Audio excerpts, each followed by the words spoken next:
cette épidémie de coronavirus ou de COVID-19 pourrait bientôt être désignée de pandémie par l'Organisation mondiale de la santé, puisque sa progression, je le disais il y a un instant, continue dans le monde. Alors, qu'est-ce que ça pourrait vouloir dire? Est-ce que cela risque de nous affecter? J'en discute avec le Dr Alain Poirier, qui est directeur de la santé publique de l'Estrie au Québec. Bonjour, Dr Poirier. Bonjour, madame. On pourrait donc passer du stade d'épidémie au stade de pandémie. Je vous demanderais d'abord, bien simplement, quelle est la différence entre les deux?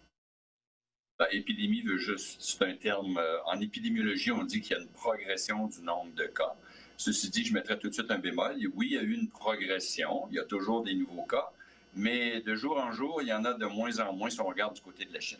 Le mot pandémie veut dire qu'on a cette situation-là, donc une maladie sévère, selon les critères de l'OMS, parce qu'on pourrait regarder dans un livre puis arriver à d'autres choses, mais selon les critères sur le site de l'OMS, c'est qu'il y a une maladie qui est assez sévère, qui entraîne des décès infectieuses, qu'elle se transmet de personne à personne. Fait que ça, c'est deux critères qu'on a déjà. Le troisième, c'est quand on considère que là, c'est mondial.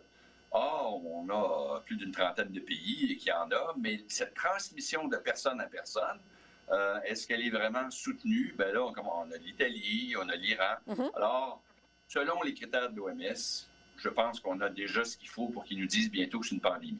Qu'est-ce que ça change pour nous, au Québec ou au Canada? Rien, parce qu'il y a déjà des cas ici qui sont individuels. Un jour, on en a un en Colombie-Britannique, en Ontario. À notre connaissance, il n'y en a encore aucun au Québec. Ça ne veut pas dire qu'il n'y en aura pas d'autres, mais les outils qu'on a, comme ceux que la Chine utilise d'ailleurs, qui est d'isoler et de protéger les travailleurs de la santé face à quelqu'un qui est malade, donc de protéger ceux qui sont en contact de ceux qui excrètent beaucoup de virus, et d'identifier les contacts, les gens qui sont peut-être en incubation, qui ont été en contact avec ces malades-là, de les isoler, eux autres aussi, en quarantaine, et puis de s'assurer que si jamais ils développent l'infection, qu'eux aussi seront soignés en milieu hospitalier. Donc, ces mesures-là sont déjà déployées ici. Alors, si aujourd'hui ou demain, l'OMS annonce pandémie, un peu comme... on a vécu la même chose à H1N1 quand ils sont passés à ce moment-là de niveau 4 à niveau 5. Ça ne change rien pour nous. Il y avait déjà des cas au Canada. Donc, pour nous, cette déclaration-là ne change rien. Ça donne, par contre, à l'OMS, certains pouvoirs en vertu du règlement sanitaire international. Donc, des pouvoirs que, pour l'instant, ils n'ont plus besoin d'utiliser. Les pays collaborent. Tout le monde est signataire de ce règlement sanitaire. Donc, pour l'instant, ça leur donnerait des outils effectifs en vertu de ce que tous les pays ont signé. Mais pour l'instant, tous les pays, à ma connaissance, ont très bien collaboré. Bon, si on revient à la situation chez nous, 12 cas présumés ou confirmés, 5 en Ontario, le reste en Colombie-Britannique. On le disait il y a un instant, toujours pas de cas confirmés comme tel au Québec. Est-ce que, Dr Poirier, vous êtes inquiet de la situation chez nous? Nous, notre job en santé publique, compte tenu de ce que je viens de vous dire, c'est qu'il faut être aux aguets, il faut surveiller, il faut surveiller nos outils et nos gens, parce que c'est pas moi qui fais toute la surveillance, qui va accueillir des gens malades dans les hôpitaux. Donc, nos protocoles, ils existent déjà, ils sont beaucoup raffermis. J'étais là au SRAS en 2003. Le règlement sanitaire de l'OMS est arrivé en 2005. On a eu un autre, après le SRAS de 2003, on a eu le H1N1, mais on a eu aussi le MERS, qui est un autre coronavirus en 2012. Donc, à chaque fois, on a renforcé nos outils pour, lorsqu'il y a une maladie infectieuse nouvelle qui apparaît, on a des protocoles avec des triages dans chacun des hôpitaux bien systématisés.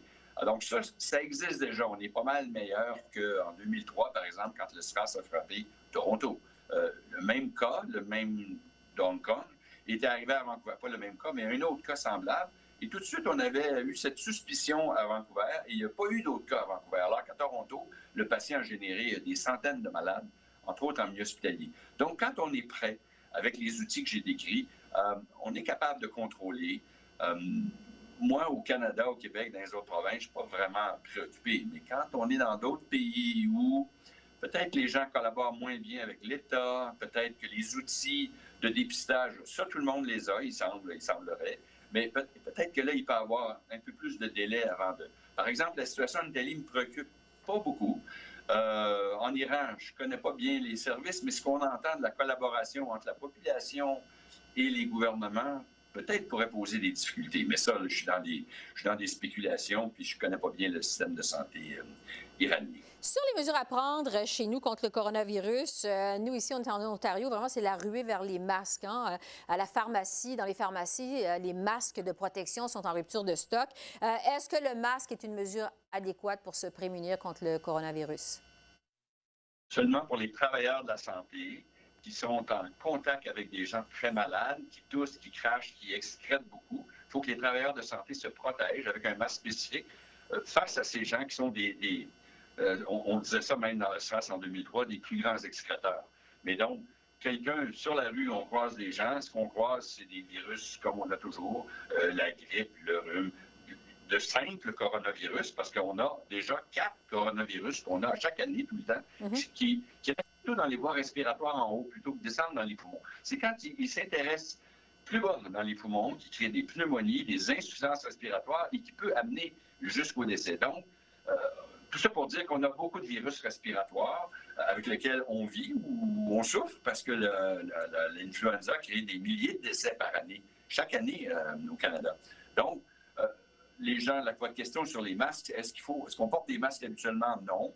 Il faut prendre les mesures classiques. La plupart de ces infections respiratoires, c'est des gouttelettes, 1 mètre ou à peine 2 mètres parfois.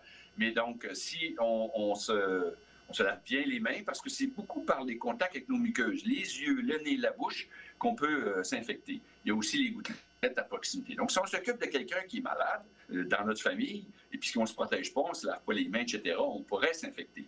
Mais dans ce cas-ci, dans l'inquiétude de quelqu'un qui aurait voyagé, soit d'Italie, d'Iran ou de Chine, ben on va leur dire, écoutez, restez tranquille chez vous. Si jamais vous avez des symptômes, au Québec, on appelle le 811, et puis à l'hôpital, les gens vont vous prendre en charge. Aussitôt que vous allez arriver, si vous n'avez pas fait ça, vous arrivez dans une urgence, vous dites, j'ai voyagé, je fais de la fièvre ou j'ai une toux, on va tout de suite vous donner un masque, on va vous envoyer dans une pièce isolée avec une pression négative, c'est-à-dire que l'air dans cette pièce-là ne va pas circuler dans le reste de l'hôpital. Et puis, les gens qui vont venir s'occuper de vous vont aussi se protéger. Donc, le masque en milieu hospitalier, c'est correct. Sur la rue, pour se protéger, on essaye juste d'éviter. En fait, l'idée même de porter un masque, ce serait pour quelqu'un qui est malade, pour ne pas contaminer les autres. Mais si moi, je suis en bonne santé, je me promène sur la rue, mettre un masque, c'est une fausse protection. Il faut nous-mêmes préserver les autres quand on éternue ou quand on se mouche de jeter nos Kleenex. Et puis, bien se laver les mains plusieurs fois par jour. Mais ça, je dirais, c'est des règles qui sont bonnes à l'année. Oui, élémentaires et bonnes à l'année, comme vous dites. Docteur Poirier, il nous reste quelques secondes, mais je veux vous entendre sur le taux de mortalité parce que là, on parle de pandémie possible. Les gens sont inquiets. Le taux de mortalité du COVID-19, c'est de 2,3 Ça veut dire qu'il y a presque 97 des personnes infectées qui en guérissent. Il faut rappeler ça quand même. Oui, ça, c'est le taux général. Il faut... la bonne nouvelle.